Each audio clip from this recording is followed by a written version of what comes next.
In terms of planning ahead, however, I want to first of all talk about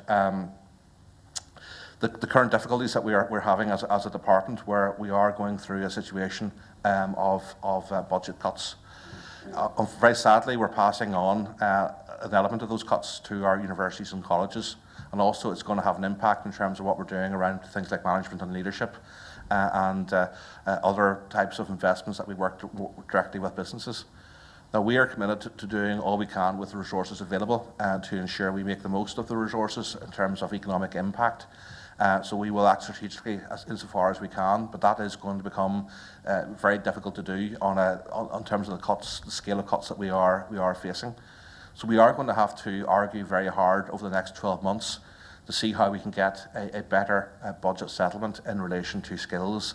The notion that we would de-invest from skills at a time when the economy in Northern Ireland is already transforming itself with the potential to do more, I think is crazy. And it's not even the case of a standstill being sufficient. We need to be investing further in skills because they are the key driver of change within the economy. That said, we have now the potential for a lower level of corporation tax. That I think has the potential to really transform our economy.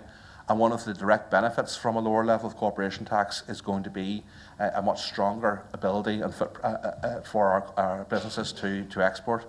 And there's a real incentive for businesses to grow through trying to find markets elsewhere in the world.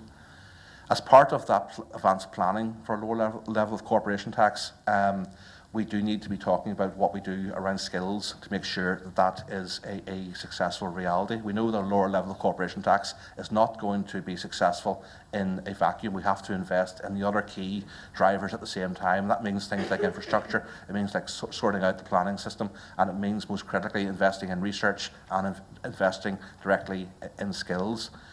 In doing that, we have to also be sure that we're investing in the right skills. So there's work ongoing in terms of my department about planning ahead for the types of interventions that we require. So that will mean trying to change the balance more towards the STEM subjects, investing more in higher level skills.